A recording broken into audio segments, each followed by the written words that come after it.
On behalf of St James Ethics Centre, the Wheeler Centre, the Melbourne Food and Wine Festival, The Age, the City of Melbourne and the ABC, all of whom have worked together to make this event possible, I'd like to welcome Philip Wollen.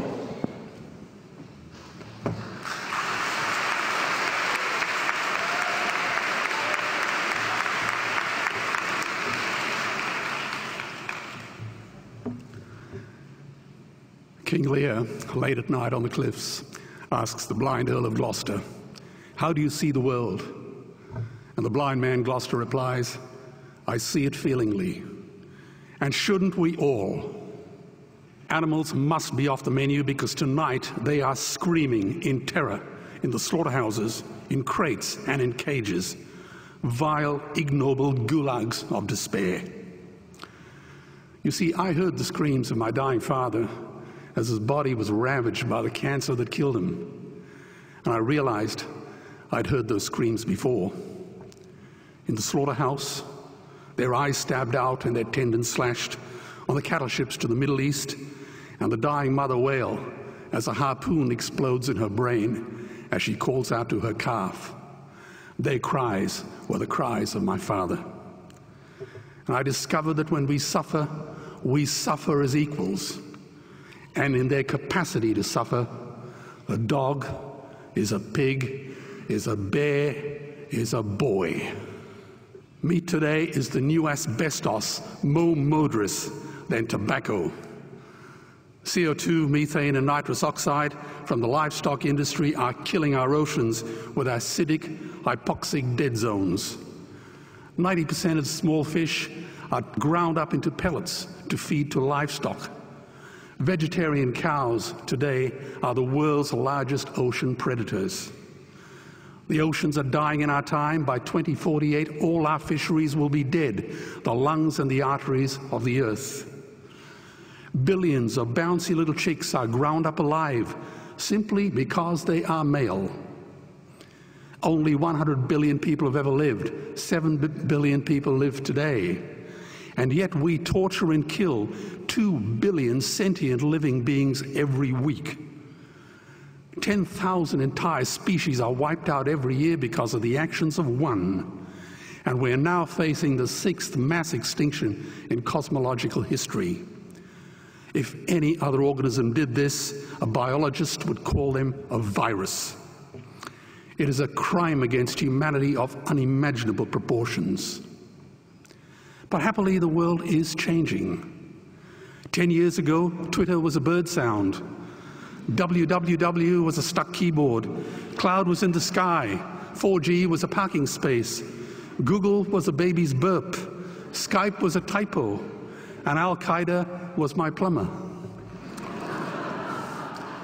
Victor Hugo said, "There is nothing more powerful than an idea whose time has come." Well, animal rights today is now the greatest social justice issue since the abolition of slavery. Do you know there are over 600 million vegetarians in this world? And that is bigger than the United States, England, France, Germany, Spain, Italy, Canada, Australia, New Zealand, all put together. If we were one nation, we would be bigger than the 27 nations of the European Union. Can you believe that? And despite this massive demographic footprint, we are still drowned out by the raucous hunt and shoot and killing cartels who believe that violence is the answer when it should not even be a question. Meat kills animals, kills us, and is killing our economies. Medicare has already bankrupted the United States. They will need $8 trillion invested in Treasury bills just to pay the interest, and they have precisely zero. They could shut down every school, Army, Navy, Air Force, Homeland Security, Marines, CIA, and FBI, and they still will not have the money to pay their doctor bills. And our Cornell and Harvard say that the optimum amount of meat in a healthy human diet is precisely zero. Water, as you know, is the new oil. Nations will soon be going to war for it. Underground aquifers that took millions of years to fill are now running dry. It takes 50,000 liters of precious drinking water to make 1 kilo of beef. Today, 1 billion people are hungry. 20 million people will die from malnutrition. cutting meat by only 10% will feed 100 million people, and eliminating meat will end starvation forever. If everyone ate a Western diet, we would need 2 planet Earths to feed us. We've only got one, and she is dying. Greenhouse gas emissions from livestock is 50% greater than transport, as Peter said. Cars, trains, buses, ships, lorries, the whole lot. And as I travel around the world, I see poor countries who sell their grain to the West while their own children starve in their arms.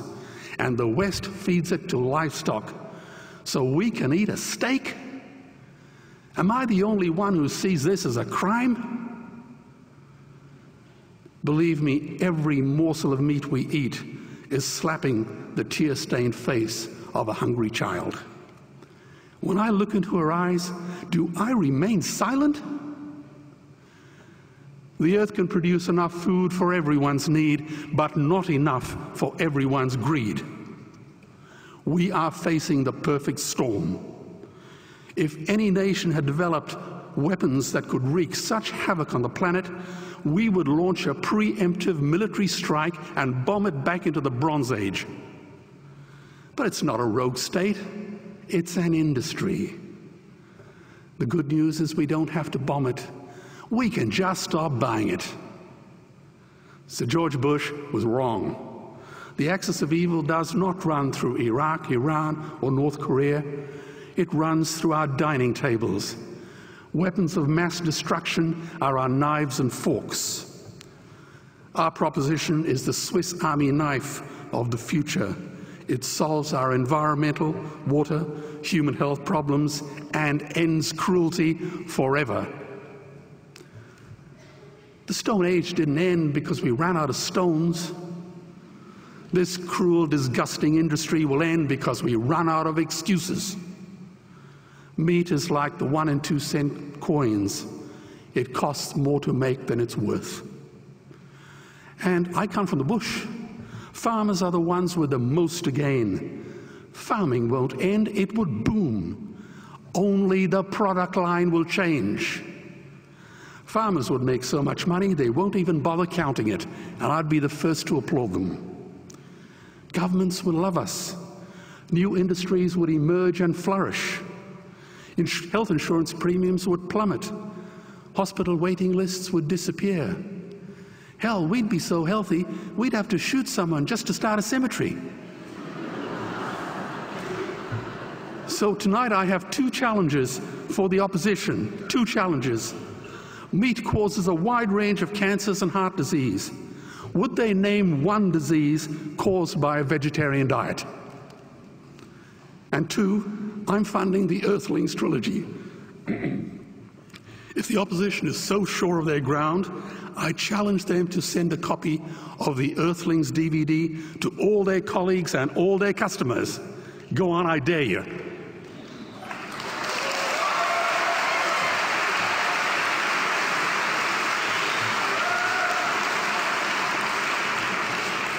Animals are not just other species, they are other nations, and we murder them at our peril. The peace map is drawn on a menu. Peace is not just the absence of war, it is the presence of justice. Justice must be blind to race, color, religion, or species. If she's not blind, she will be a weapon of terror. And tonight, there is unimaginable terror in those ghastly Guantanamos we call factory farms or slaughterhouses. Believe me, if slaughterhouses had glass walls, we wouldn't be having this debate tonight. You see, I believe another world is possible. And on a quiet night, I can hear her breathing. Let's get animals off the menu and out of these torture chambers. Please vote tonight for those who have no voice. Thank you.